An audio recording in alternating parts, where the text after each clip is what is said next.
The Academy of Motion Picture Arts and Sciences has invented a new category of Oscar. This year at the award ceremony, they'll give a statuette to Best Popular Movie. That's right. Fearing that the award show is sinking into stultifying irrelevance and alienating political diatribes, the Academy will try to entice viewers back to the show by honoring movies that people have actually seen instead of the unwatchable trash they usually celebrate. In light of the new award for popular films, it seems the Academy might want to add a couple of other categories as well. For instance, they might give an award to Best Intersectional Crapfest that no one saw, but that proves our virtue. So they can deliver a statuette to the sequel to Moonlight, Moonlight 2, this time the gay black man is crippled. They might also have an award for Best Attempt to Normalize Sexual Deviancy. The first statuette would go to the musical biopic Never Say Neverland, in which convicted pedophile Victor Salva directs Kevin Spacey, playing Michael Jackson, playing Roman Polanski, directing Charlie Sheen, playing Harvey Weinstein, hiring Victor Salva to direct Kevin Spacey as Michael Jackson. Another relevant Oscar category might be Best Performance by a White Man that was overlooked in order to give an award to a black man who didn't actually deserve it. This award could be given in honor of Will Smith to celebrate his performance in Concussion after someone sees Concussion and finds out whether his performance was any good or not, and then celebrates it anyway, just to stop his wife's complaining about make-believe racism. The Academy might also give an award for Best Actress in a performance as a woman who had no moral agency when she decided to sleep with a sleazy producer to get the part that made her career. All in all, I think we can look forward to the next Oscar ceremony as a moving tribute to an art form people used to give a damn about. Trigger warning, I'm Andrew Klavan, and this is The Andrew Klavan Show. I feel hunky-dunky, life is tickety-boo. Birds are winging, also singing hunky-dunky-doo. Ship-shaped, tipsy-topsy, the world is zippity-zing. It's a wonderful day, hurrah, hooray! It makes me want to sing. Oh, hurrah, hooray! Oh, hooray, hurrah!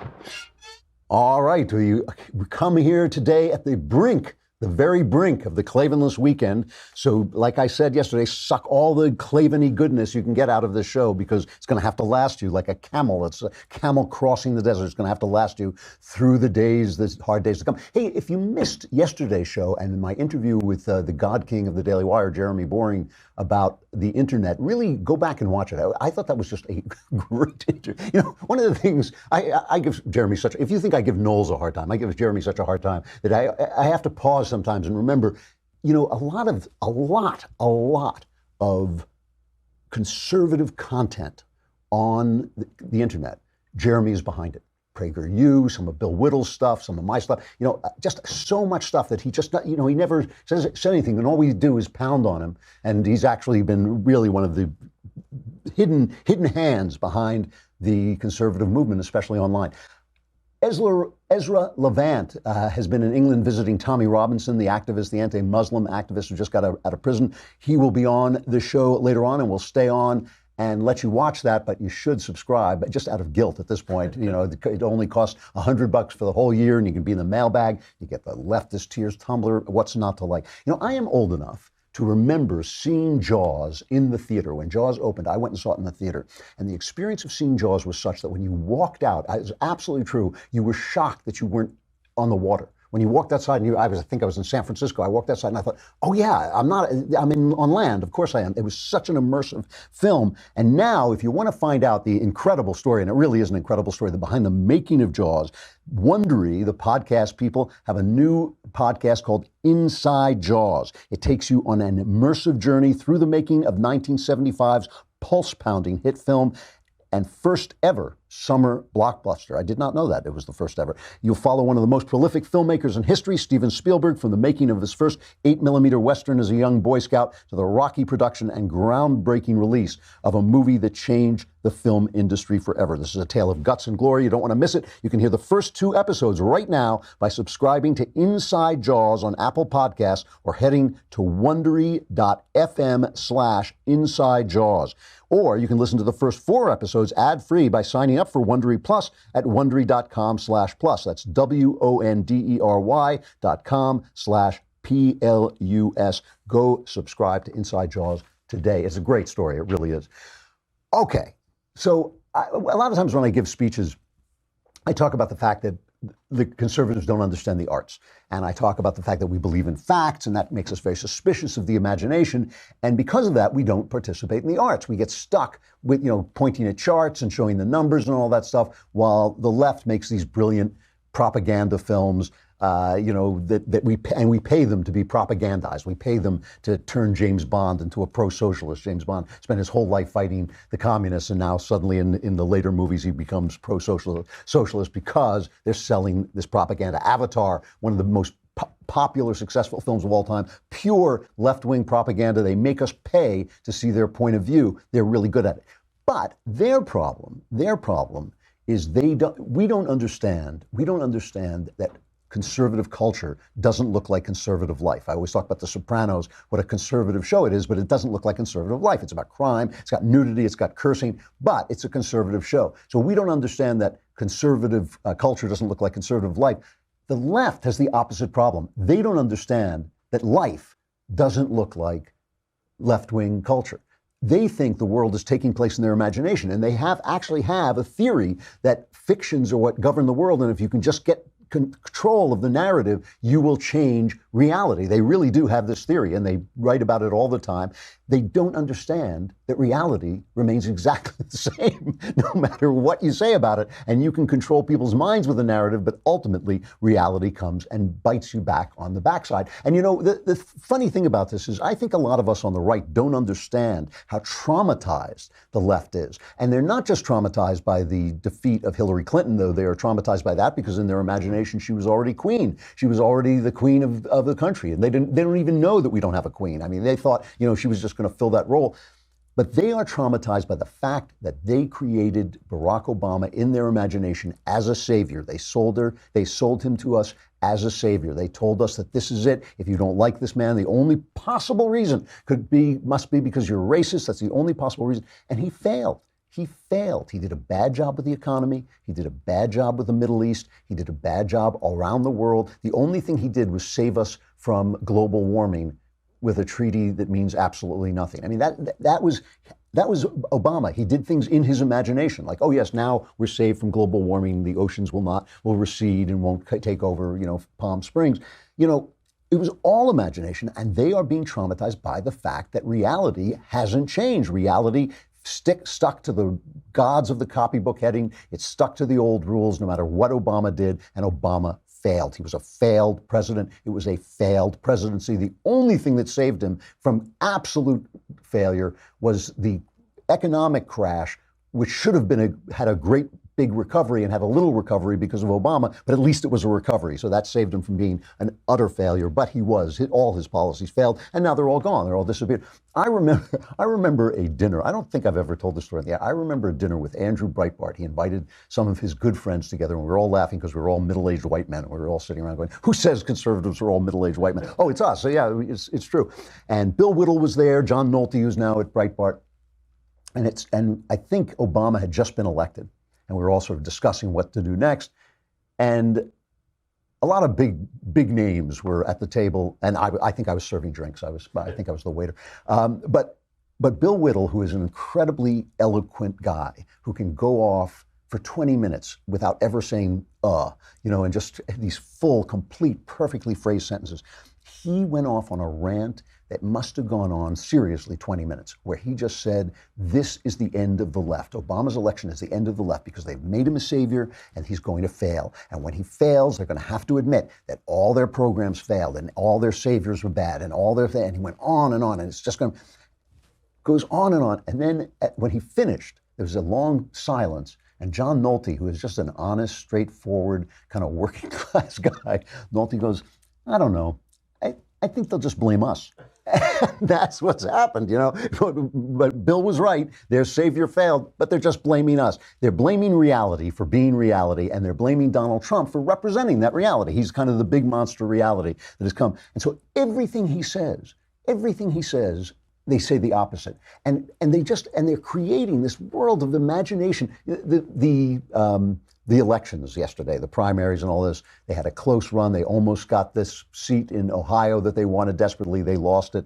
And they've been just touting this thing that it was a moral victory. So So this is how much in their imaginations the GOP strikes back with an ad. It's a great ad, just showing. But listen, it's not just the ad, but listen to the news people trying to sell this to us as a victory, and then finally deflating and realizing, nah. Close in Ohio 12, but no cigar, at least not yet. This is a moral victory for the Democrats. The fact that they're this close is a moral victory for the Democrats. You want a real victory. We got some mojo, all right? So I don't know if it's a moral victory or whatever. Moral victory, moral victories. Moral victory. Moral victory does not get you an office in Washington. Moral victory isn't going to cast a vote here in Washington. Come November, you need more than moral victories. You're going to need to get better than close in some of these races, correct? You said this morning there are no silver medals in politics. That's it. Second place gets you oblivion, not a silver medal. Moral victories do not a House majority make. They've got to get across the finish line in these districts in November. Either winning seats or you're not. A win is a win. A win's a win. It don't matter if you win by an inch or a mile. Winning's winning. Vin Diesel, the man. It's a great ad. But they're living in their imagination, and they're furious at reality for not coming into line with their imagination. And they're furious at Trump for representing that reality. So whatever he says, they say the opposite. He had a hilarious line the other day, Trump, at one of his rallies, when he talked about how he's going to get the wall built. This is cut 12. Do the wall. I'll say, I don't want to build the wall, and they'll insist on building it. I just figured that out right now. All he has to do is say, I hate the wall. The Democrats will go and hand build the wall. They will go, each Democrat in America will take a brick and carry it down to the border and hand build a wall. And everything he does, and it's what makes them so absurd. It's what makes them so ridiculous.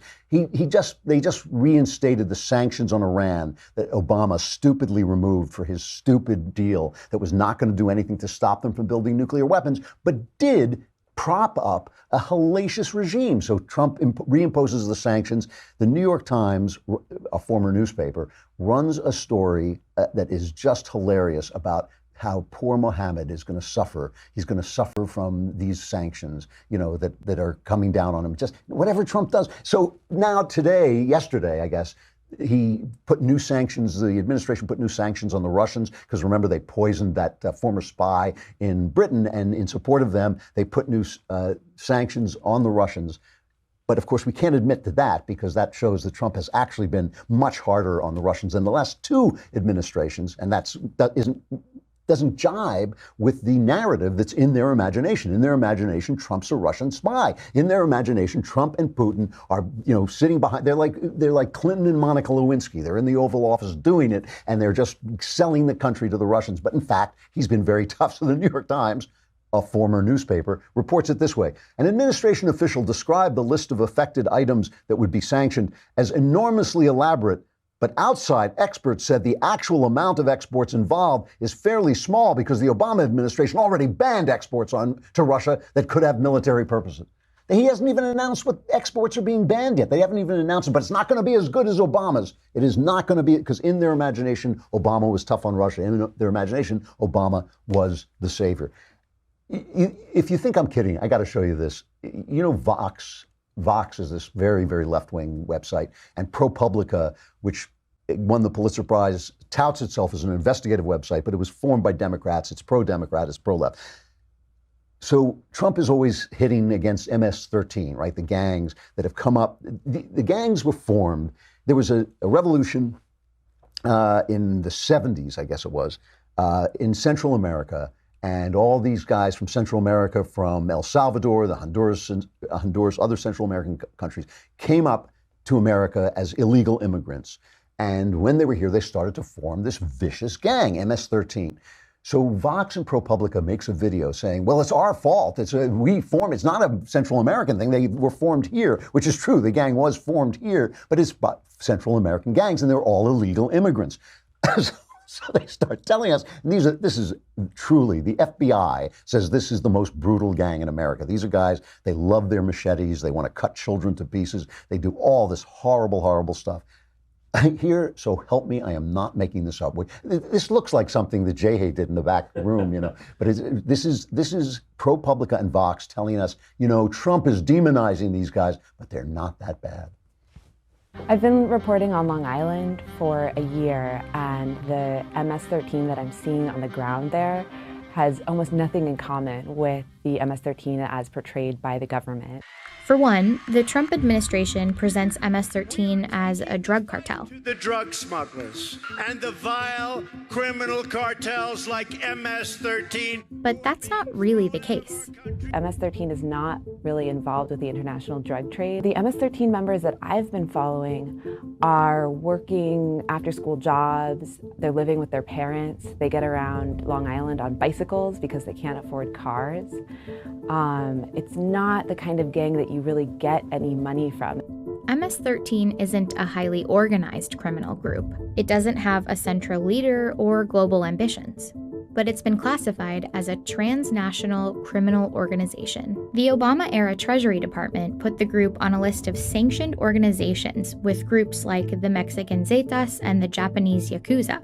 But the organization doesn't have that kind of sophistication to really play with the major player. These poor kids have to work 2 jobs to buy a machete. You know, you can't afford a machete unless you have 2 jobs. And when do they find time to go cut children to pieces? You know, when you have 2 jobs, it's tough. You got to wait till Saturday to cut, you know, the opposing gang member to pieces. It's sad. It's a sad, I mean, anything Trump says, Trump is reality, and they are living in their imagination, and they are so angry at reality and so angry at Trump that anything he says, you know, and this is, you wonder why show business hates Donald Trump, because they're in the business of the imagination. They're in the business of the imagination where, you know, Alexandria Google Eyes Cortez has policies that work. We can afford her policies because they all make sense in the world of the imagination. So they're thrilled. Rosie O'Donnell, unbelievable. I remember when they first started having rock videos on TV. There was a station called VH1, I think it was called. It may still be on. And one of the VJs was Rosie O'Donnell. And I used to watch her while I was on the elliptical machine. I would watch the rock videos as I was exercising. And there was this kind of black guy with glasses, and I thought he was really charming and really had a lot of talent. And I thought, boy, this Rosie O'Donnell has no talent. She is going nowhere. We'll never. And of course, the black guy ended up doing like frozen food commercials, and Rosie O'Donnell became a fairly major player. She is still a no talent, but she's outside. She's gathered the Broadway together because no right-winger wants to go see a Broadway play anymore, so they know they're not going to alienate anybody. And they're singing songs outside the White House to protest Donald Trump. They're going to do it until they leave. So here's her protest. We are so thrilled to finally be here at the Kremlin Annex on night 22. How many have been here every night? Let's hear it. And we're going to keep coming back until he's out.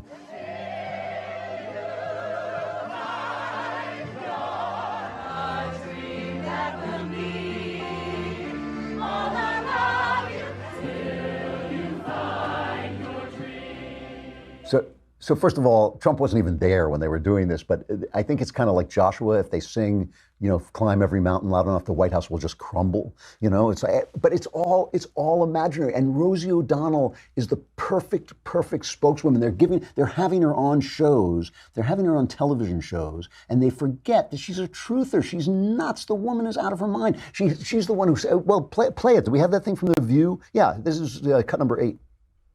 I do believe that it is the first time in history that fire has ever melted steel.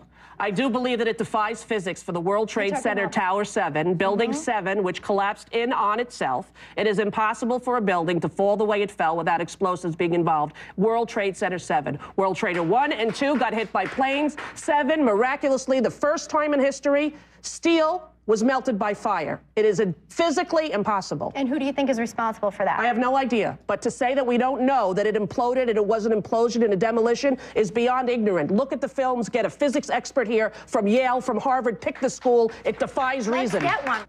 You know, Popular Mechanics did a whole article explaining why the World Trade Center collapsed exactly what it did. And it didn't melt the steel, although fire is made to use steel, used to make steel, but it didn't melt, it just weakened it so that the supports collapsed. Anyway, it all made perfect sense, of course. There was what I always loved the 9/11 conspiracy because I have no idea what the point of it is. But this is who she is. This is who she is. It's just pure ignorance and pure paranoia. She goes on Chris Cuomo show on CNN, and even Chris Cuomo gives her a reality check. When you're getting a reality check from Chris Cuomo, you are no longer anywhere near reality. I mean, listen to this. He's not only bad because he's a liar, he's bad because he doesn't know how to inspire people or evoke that emotion in them of What about his truth and of rallies? knowing. And first of all, people are paid, Chris. You know that. People were paid since he went down on the escalator. He pays people to show up at Right, those but rallies. I don't That know is a that fact. that's. But I don't know that that's why he gets tens of thousands at the rallies. I think he captures a lot of emotion for He doesn't get tens people. of thousands. When did he get tens of thousands at the last rally? Tell me when. Oh no, not at the Tampa. I think they only had 9,000 seats, and there were people outside. But Rosie, I've seen them. He gets big groups of people who come out. He gives themes that resonate, whether they're people positive or paid, not. Chris? That's up to other people to decide. Maybe But some Chris, are. I don't know. those I can't. people paid? I don't have the facts that his crowds are bought But you off. can I look don't have on. that. You can look at. Well, you can look at all the requests for extras to come and cheer and with signs for him. You can find those tangible pieces of evidence. Not only are the Trump supporters paid, but they're actually modeled out of the steel that was melted at the World Trade Center. They're completely phony. You know, because they live in their imaginations, because they think that if they don't tell us stuff, if they lie, reality itself will change. I want to end this with just talking about what I think is the biggest news story, or should be the biggest news story of the day, just for its pure sensationalism. The police on Friday raided a compound in New Mexico because they were looking for a missing kid, and they had gotten notes that this kid was in this compound. They raided this compound in New Mexico, found starving children who were being trained. These starving children were being trained to commit school shootings. It was training. I mean, is that not a big story? Is that not a big story? Here is CBS's report when they filed the court documents on this. I'll just give you the first minute, but trust me, it continues this way for 2.5 minutes. See if you can find the missing word in this story. And the missing word, when you find the missing word, you will know why this story is not being reported in a big way. We're going to begin tonight with new revelations about a mysterious compound in northern New Mexico. Nearly a dozen hungry children were found living in filthy conditions. 5 adults face child abuse charges, and court documents today now show one of them is under investigation for training children to commit school shootings. More on this now from Omar Villafranca. Handcuffed and in a jumpsuit, Siraj Wahaj made his first court appearance this afternoon in New Mexico. Wahaj was charged with 11 counts of child abuse, but court documents show he may have been planning something more sinister.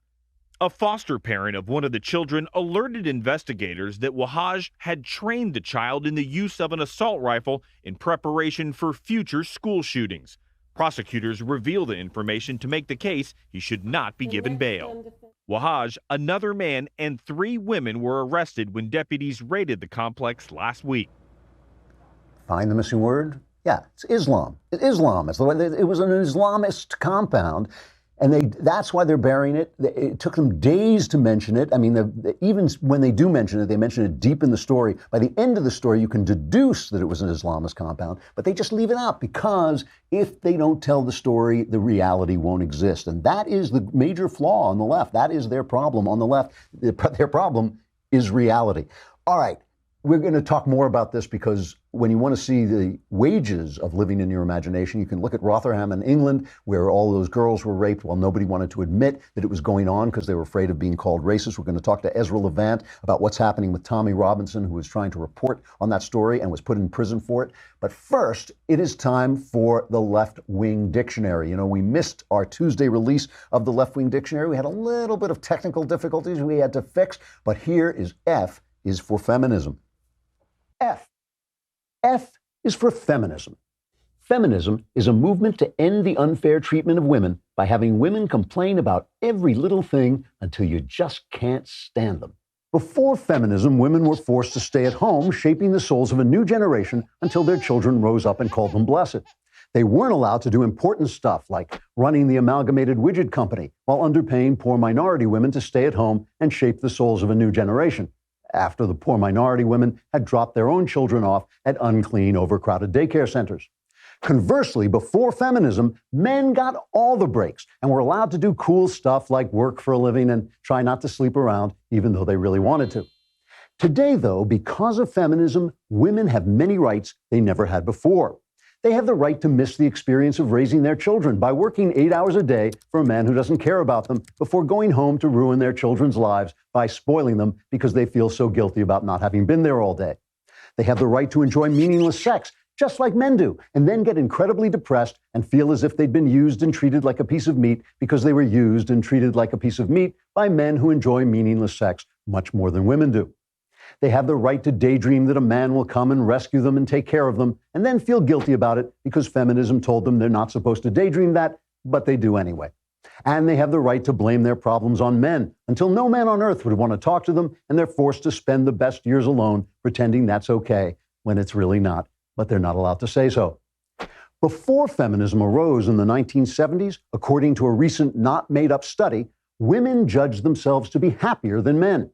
Since the advent of feminism, women's happiness and satisfaction have declined until now, men report themselves to be happier. When asked why they were less happy after feminism than before, women said, "Shut up, I don't want to talk about it, just leave me alone." Then they ran away, sobbing uncontrollably. F is for feminism. I'm Andrew Klavan with the Lefties Dictionary. That is brutal. That guy should be banned like Alex Jones. Oh, wait, it's me. All right. F is for feminism. You can see that online. Pass it around. Ezra Levant is a human rights activist, author, and TV host. He's the founder of The Rebel Media, a Canadian right-wing news outlet, and is also the author of 2 best-selling books, Ethical Oil and Oil Sands and Shakedown. In 2014, Ezra was voted as the biggest name in Canadian broadcasting. He was also voted the talking head you'd most like to silence in a survey of Canada's Parliament Hill staff. So he must be doing something right. I'm on his show all the time. This time I thought I'd have him on and talk about Tommy Robinson. Here is Ezra Levant. Ezra Levant, thanks very much for coming on. I appreciate it. My pleasure. So you've just gotten back from England on this Tommy Robinson case. Before we start talking about it, explain exactly what this case is about. Sure. Tommy Robinson is a colorful character. He is a citizen journalist who came up from the sort of football, soccer, hooligan world. So he's the fancy classes in the UK would look down on him as some ruffian. But he's actually the only journalist in the entire UK with the courage to talk about the tough issues. And in that country, open borders, mass Muslim migration, and a particular phenomenon called Muslim rape gangs exists. And everyone's afraid to talk about it because it's so politically correct. But just here's a quick anecdote. There's a city of 250,000 people called Rotherham. So it's not a big city.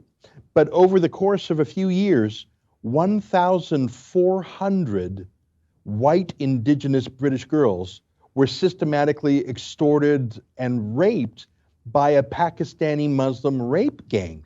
1,400 girls in a city of 250,000 people. This was known very soon. Doctors, social workers, police detected this quickly, but there was a conspiracy of silence by what Daniel Pipes calls the 5P professionals, the police, the prosecutors, the politicians, the press, the professors, because everyone was so afraid of being called racist. So here's an example. One mom dragged her underage daughter out of one of these rape rooms to the police and said, "Help my daughter."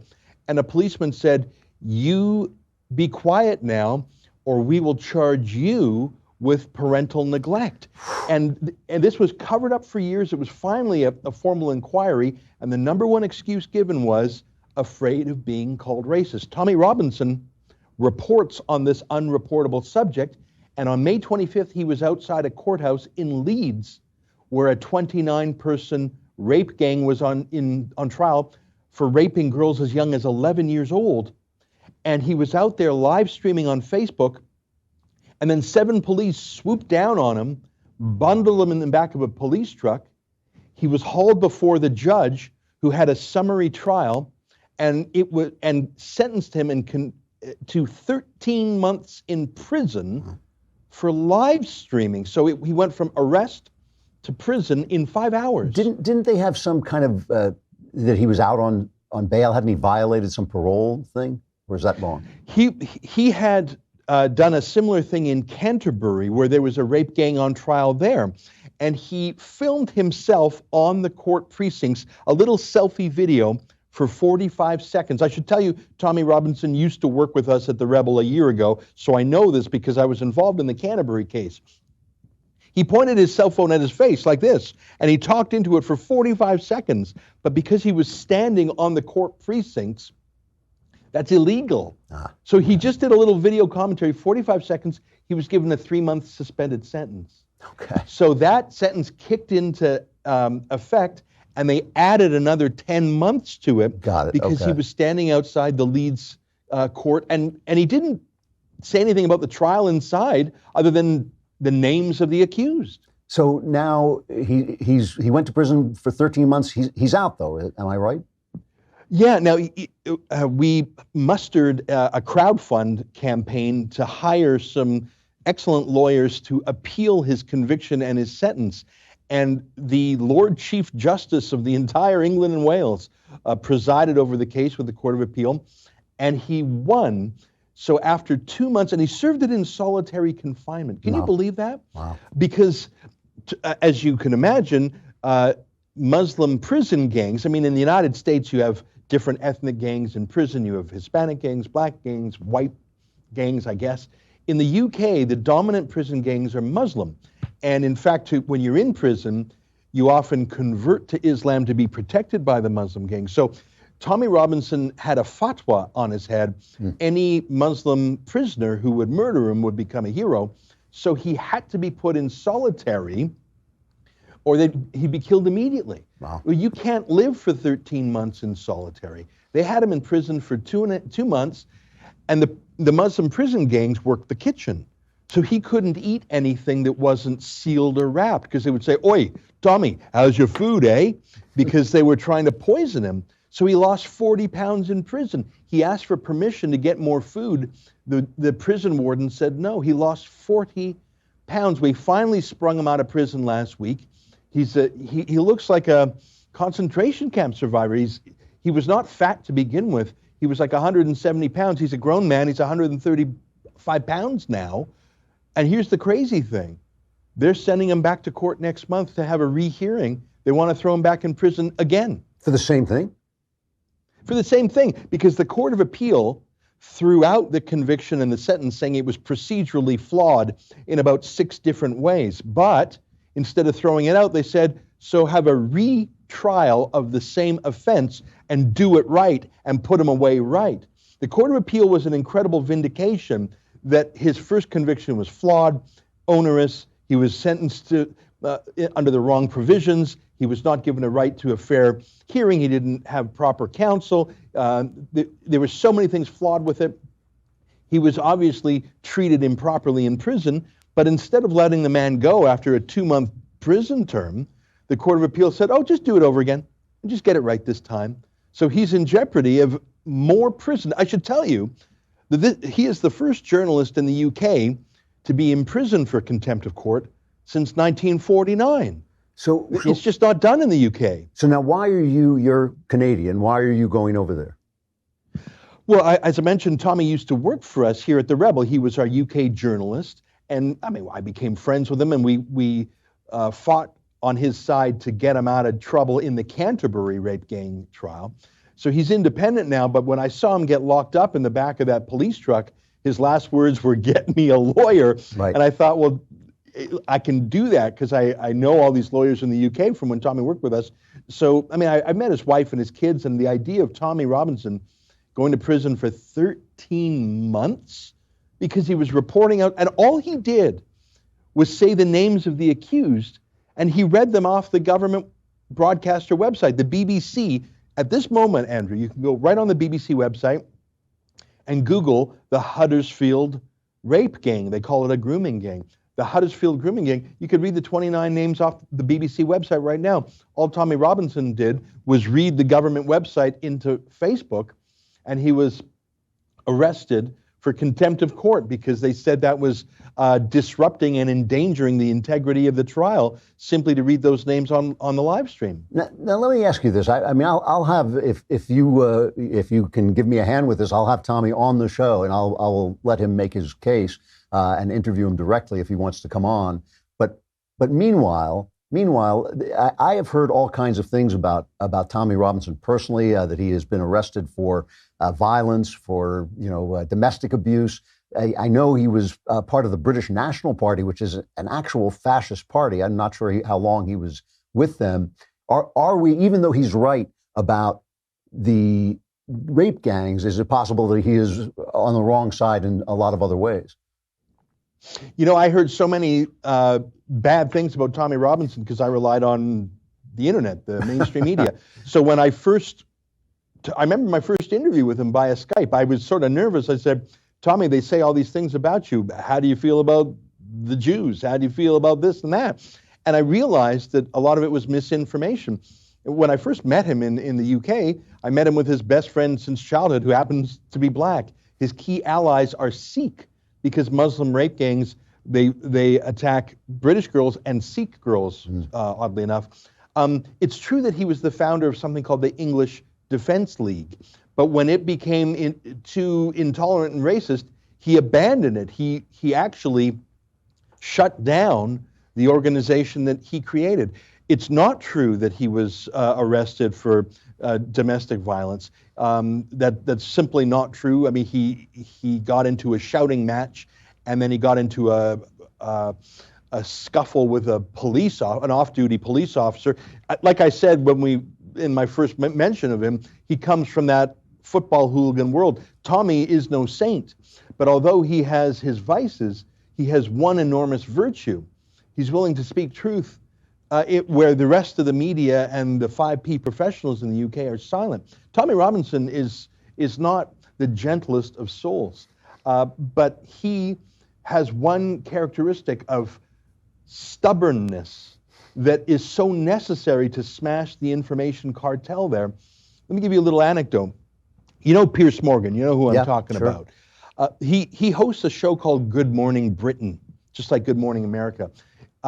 When Tommy Robinson, he invited Tommy Robinson on to debate Islamic rape gangs and the Quran. That was the highest rated show in Good Morning Britain's history. Now, why is that? Because Tommy was very articulate. And he talked about, he's published an annotated Quran. It went to #1 on the British bestseller list. And so he's not just a yob. He's very articulate. He has another best-selling book called Enemy of the State that talks about how the police decided that Tommy Robinson was an easier problem to solve than the Islamification of the UK. Oh, don't get me wrong. I'm not saying he's the gentlest man you'll ever meet. But sometimes our free speech champions, we have to take them as we find them. He's not perfect, but they're going, just like they're going after Alex Jones in the United States, and he's difficult sometimes for people to abide.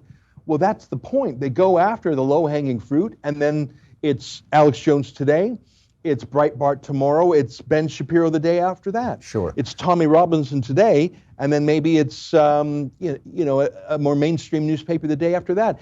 I don't feel comfortable with the United Kingdom, the mother of so much liberty, putting a journalist in prison because he was saying the names of 29 accused rapists outside of court. Let's talk about the bigger issue for a minute here. Obviously, this wave of immigrants that has come on has created a tremendous problem. Obviously, too, there is something truly, truly wrong with a society that lets its children be raped because they don't want to be accused of racism. Something has gone desperately wrong with that kind of society, no question about it.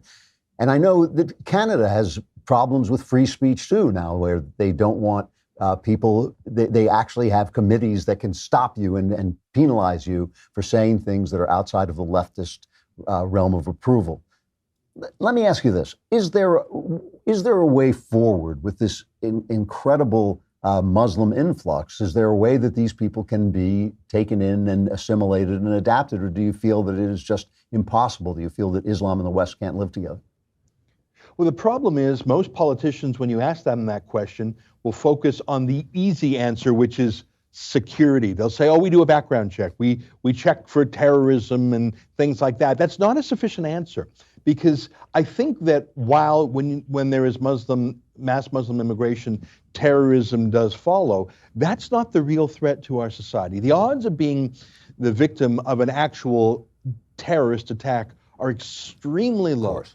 But the odds of a cultural move towards Sharia law, the ending the separation of mosque and state, bringing in gender apartheid. In Canada, it's ubiquitous public swimming pools that have gender separation now, so Muslim women can swim without those haram white men there. So it's that, the threat of that cannot be detected with some background check. You can't type someone's name into a computer and then say, oh, this person will undermine the separation of mosque and state, the equality of men and women. This person doesn't like Jews or Hindus or Christians for that matter. Those things you have to test with a values test. And that's when you get into that queasy, oh, I don't want to be racist moment that we saw in Rotherham. Here's the thing about Islam. There are wonderful people from that world who love our Western values. Salman Rushdie is the most obvious example. But what we are not doing is we're not separating the wolves from the lambs. When Europe takes 2 million Muslim migrants and does not sort them, in fact, lets them sort themselves, basically the strongest and the fastest young men who can get over to Germany and France, we're not sorting the wolves from the lambs. In fact, we're taking a disproportionate number of wolves. I believe in taking people from Muslim countries who are enlightened and liberal and progressive in their Islam. And there are wonderful examples of that, Ayaan Hirsi Ali being a famous example. But we are not even vetting people whether or not they're a cultural fit. And the thing is, if you have a small Muslim migrant population, that's not a big issue. But in many towns in the UK, like Luton, where Tommy Robinson was from, Malmo in Sweden, Rotterdam in Holland, where you have 30, 40, 50% of the people being Muslim, it no longer has the characteristics of Holland or UK or Sweden. It becomes a ghetto where niqabs and hijabs are the norm, where Sharia courts de facto mete out the law, where alcohol is banned, gays are beat up, and terrorism festers, like Molenbeek, Belgium. So it's actually about numbers, and we're not vetting, we're not sorting. It would be as if in 1940, the West were taking Germans. Okay, I like Germans too, but let's sort the true refugees from the perpetrators there. So let me ask you, this is the last question because I'm out of time, but the people you mentioned as people who are enlightened in Western, Salman Rushdie, Ayaan Hirsi Ali, they're not Muslims. They've abandoned the faith, essentially.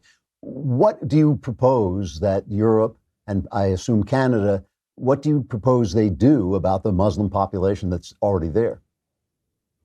Well, I think the first rule of holes is when you're in one, stop digging. I think you just can't have I think we have to vet for cultural fit. It's not just language. I mean, you need to know the language. Many don't. You need some job skills. Many don't. But you need cultural skills. How do you feel about women being uncovered? How do you feel about women?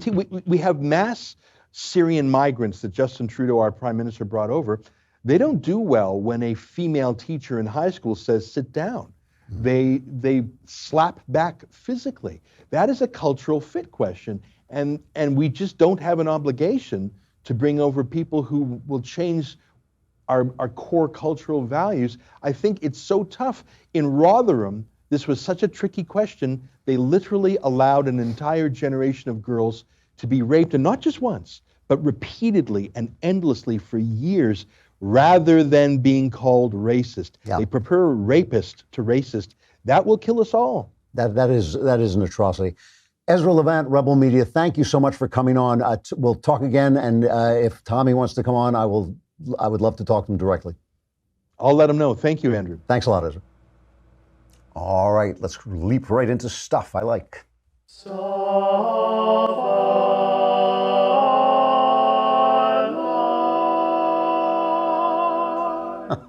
That's a little barbershop quartet there. Jason Kaspar sent that one in. We're still vetting them, so keep sending. We'll play them.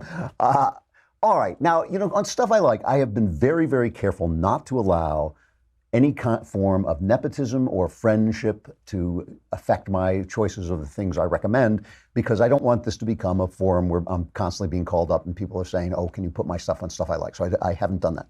I'm making an exception in this case because of my own feelings about this. And I want to talk about the book of Isaiah, or as the British say, Isaiah, because the British are just so annoying. The book of Isaiah, the prophet Isaiah, is the book that Jesus quoted more than any other. And the reason, when you read it, seems obvious. It's because Isaiah's theme is that you should not depend on the physical world, you should depend on God. So that if you are in a political jam and you go to an ally to make you stronger, but you're not depending on God, that ally will not help you in the end.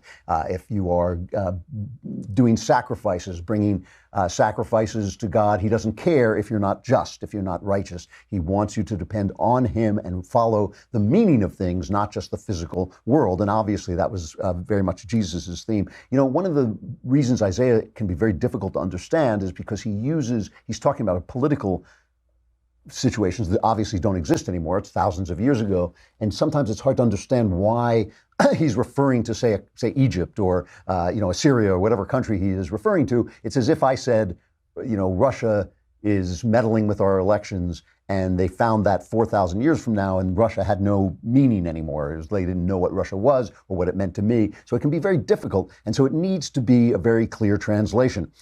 Let me just read a little bit of a new translation of the first book of Isaiah.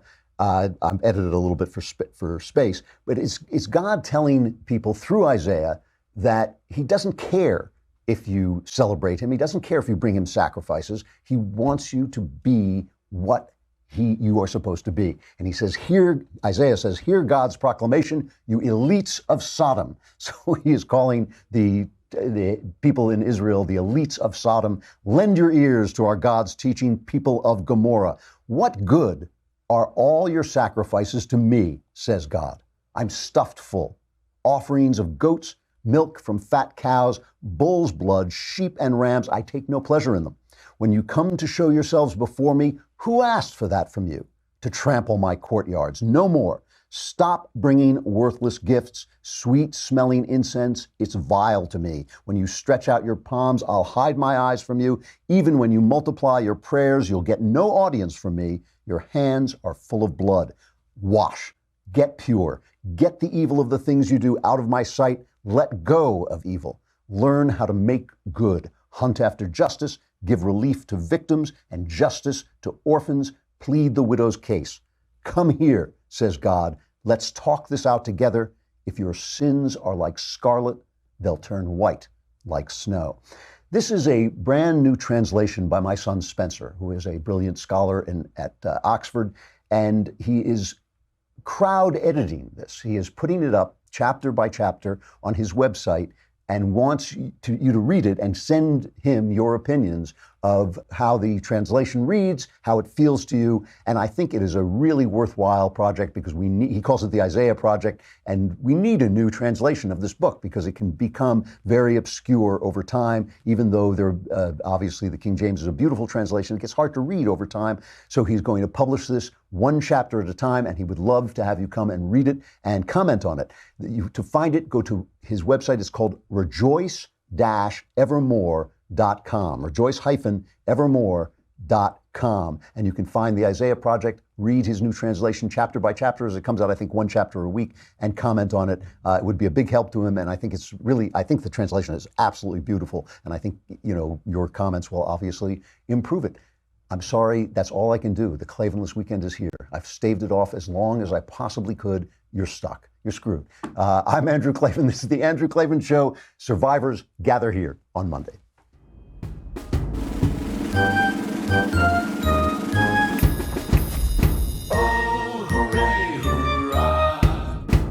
The Andrew Klavan Show is produced by Robert Sterling. Executive producer, Jeremy Boring. Senior producer, Jonathan Hay. Our supervising producer is Mathis Glover. And our technical producer is Austin Stevens. Edited by Emily Jai. Audio is mixed by Mike Cormina. Hair and makeup is by Jesua Alvera. The Andrew Klavan Show is a Daily Wire Forward Publishing production. Copyright Forward Publishing 2018.